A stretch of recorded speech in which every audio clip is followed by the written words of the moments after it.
Okay, let's take a look now at 13.2 as promised. Another way of finding a limit, aside from, man, making that table of values gets really tedious. And okay, reading things off a graph, if you're given the graph, that's okay. But there should be a way we can do this here using our algebra skills. Okay. Before we get started with that, though, we need to lay down some basic rules. There are several of these.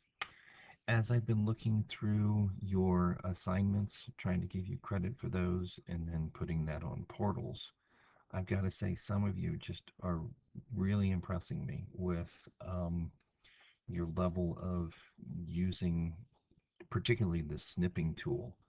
A lot of you are copying things like this and then putting it on the page where you do your homework so that you can refer to that. You have that handy reference there. And man, that's nice to see. You guys have figured this out, and you're finding ways that are making life easier for you. Well, okay, life, it's these assignments. Please keep doing that. Please use every advantage that you can think of here to make this easy, but not cheat on it. Okay? So,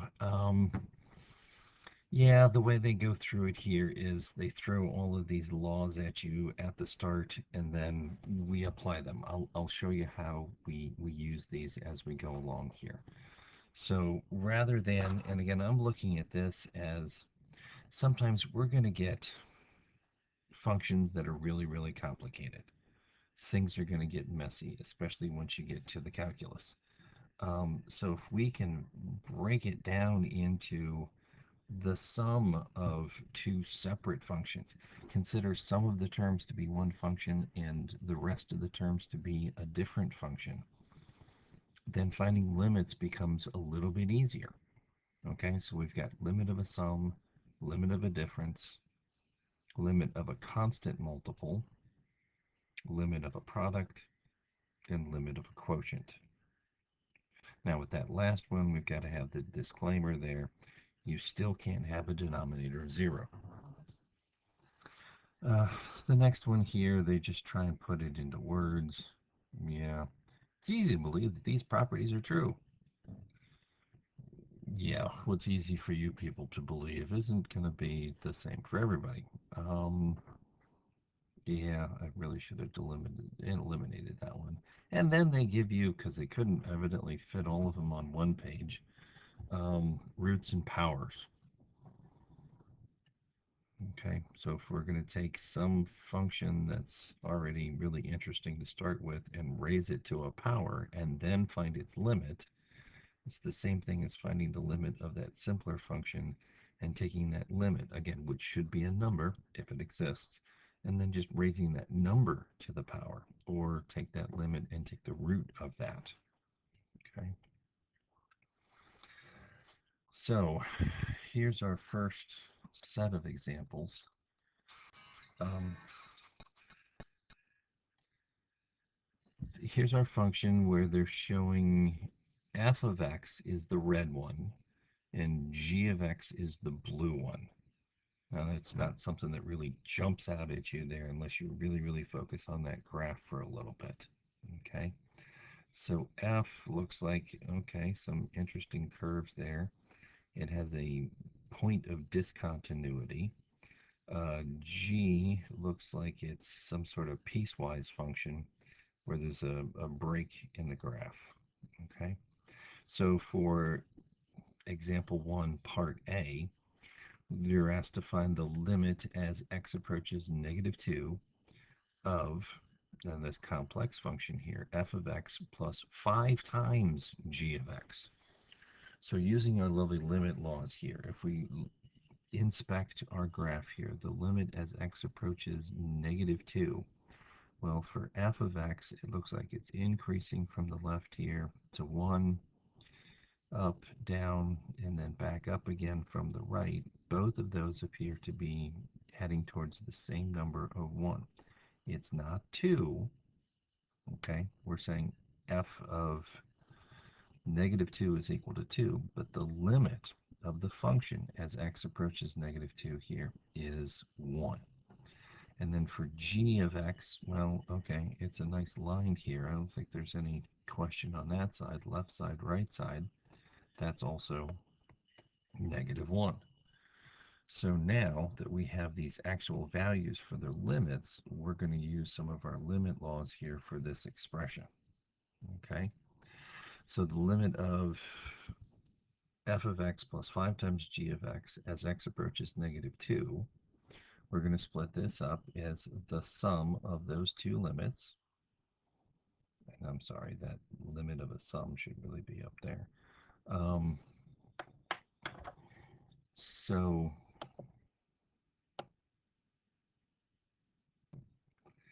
then for the second one here, we're going to take this 5 from inside this set of brackets and we're going to move that out in using the one that they called limit of a constant multiple. So this just becomes, well, we know the limit of f of x is 1. The limit of g of x is negative 1. 5 times negative 1 is negative 5. 1 plus negative 5 is negative 4. Okay, so again, using some of our algebra skills here, finding those limits, using substitution with our limit laws. Okay, same graph, part B. Find the limit as x approaches 1 of f of x times g of x. All right, so we look for the value here for 1. F of x appears to be headed up here to 2 from the left and the right, so that's good. But hold on, for g of x, that's where that break occurs. The left-handed limit looks like it's headed down here to negative 2. The right-handed limit comes down to negative 1. So the limit as x approaches 1 of g of x does not exist.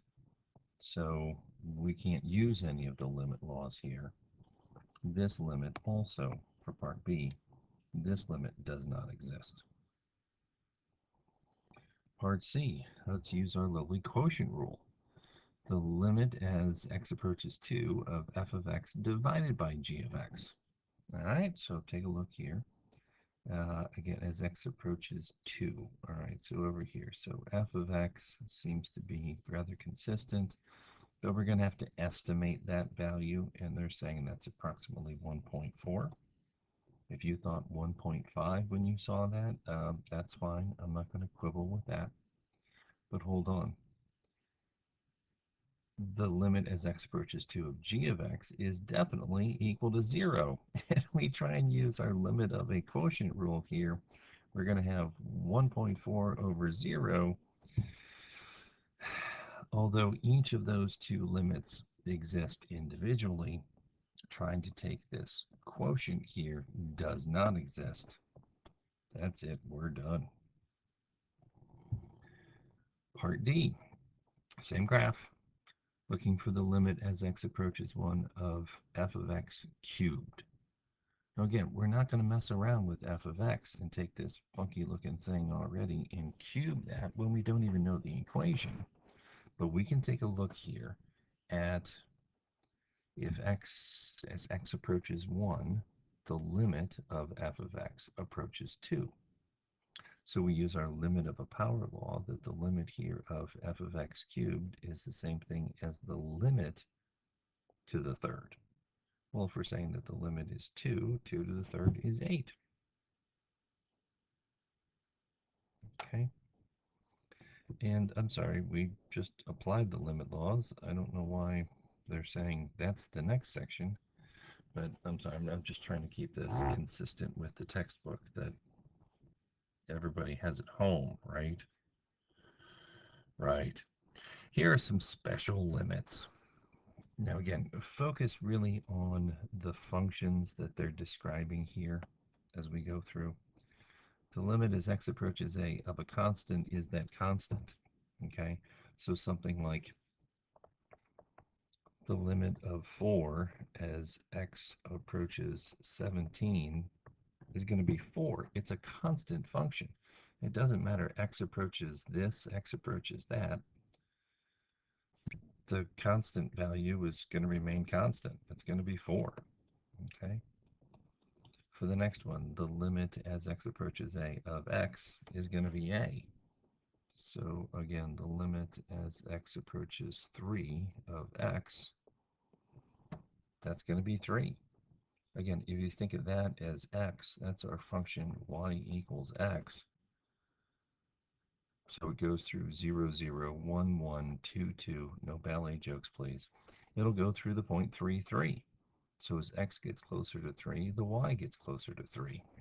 Okay? Just trying to be consistent here.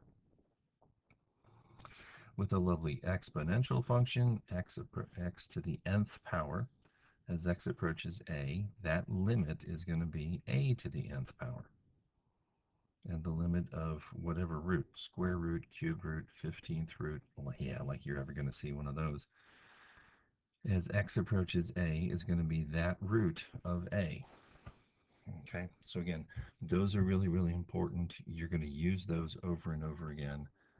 I think you're going to get used to applying those pretty quickly. All right, so what's the limit as x approaches 5 of the function 2x squared minus 3x plus 4? So the first thing that we're going to do here is we're going to consider each one of those terms as a separate function. Okay, so that goes back to that very first set of limit laws. And then we'll deal with each one of these new individual functions independently. So the limit as x approaches 5 of 2x squared, we can take that 2 out front. The limit as x approaches 5 of 3 times x, we can take that 3 out front, and, well, our last term here is a constant. So the limit as x approaches 5 of 4 is just going to be 4. Again, that's our limit of a constant. 3 times the limit as x approaches 5 of x, well, now we can just go ahead and basically substitute. As x approaches 5, f of x is going to approach 5. And again, with our, I'm sorry, let me go back to that one. X to the n, as x approaches a, is a to the n. So here, the limit as x approaches 5 of x squared is going to be 5 squared. Okay, then its order of operations. So the limit of that function as x approaches 5 is going to be equal to 39. We don't need a table of values to determine that. We don't need to graph the whole thing to determine that. We're just using our algebra skills here. All right, let's try this again with x cubed plus 2x squared minus 1 over 5 minus 3x. Now the very first thing, hopefully you saw that with the last section. If your denominator is 0, we've got some problems. We've got some issues to deal with. Well, in this case, though, if we just do a substitution of -2 in place of x in the denominator, yeah, we don't get 0, so we can proceed. Always check that. Before you start canceling and substituting and applying all these laws, if you're dividing by 0, you've got special problems that you need to deal with. All right, so let's take numerator and denominator and split those up. The limit as x approaches -2, top and bottom, using our limit of a quotient rule. And then, just like we did with the last one, take each individual term in that expression and turn it into its own function. Then we can use our special limit rules.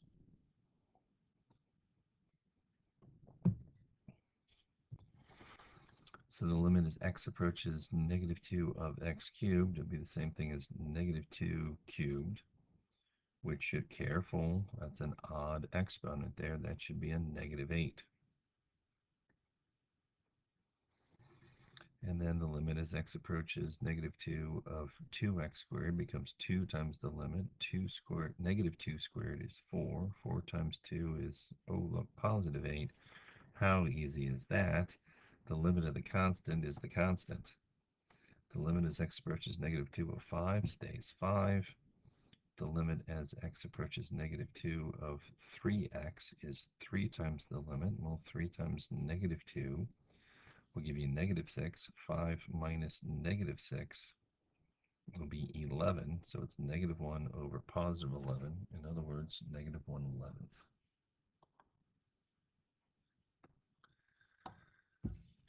Okay. I'm sorry. I need to clean up as I go along. So if we have a function that's a polynomial or a rational function, a ratio, it looks like a fraction. We're okay with that. And A is in the domain. That's the key thing here. They kind of gloss over it. If A is in the domain, that means if we substitute, we're not going to get a denominator of 0. That's why I said a moment ago, you always have to check that with the rational functions. If it's a polynomial, it's not going to happen that you're going to get a denominator of 0. You don't have any denominators other than the implied ones. So if it's just a simple polynomial, we can find a limit by direct substitution. For the rational functions, you've got to be careful and check for zeros as a denominator. So for this first one here, the limit as x approaches 3 of 2x cubed minus 10x minus 8. Now, again, we can go through everything that we just did there with example number 2 and show you why it works. But, I mean, after we do like 15, 20,000 of these things, this is really, in the end, what happens. Okay. Now, I apologize. This part here is a little typo that I never remember to fix. That should be 2 times 3 to the third, not 2 times 3 times 3. I don't want you to get confused by their poor editing there. Okay? There's no way that we're going to put in 3 for any of these things and get a denominator of 0. Substitution. Here we come. The limit as x approaches negative 1 of, okay, now this is rational. You got to be careful. X squared plus 5x over x to the fourth plus 2. But hold on. You really don't need to check the numerator. It's just the denominator. We put in negative 1 in place of x here, negative 1 to the fourth power, even exponent. That becomes positive 1 plus 2, that's 3. We're not in any danger of dividing by 0. So we can find the limit by direct substitution. Well, negative 1 squared is 1. 5 times negative 1 will be negative 5. So 1 minus 5 will give us negative 4. Our denominator is 3. So we get a limit there of negative 4/3.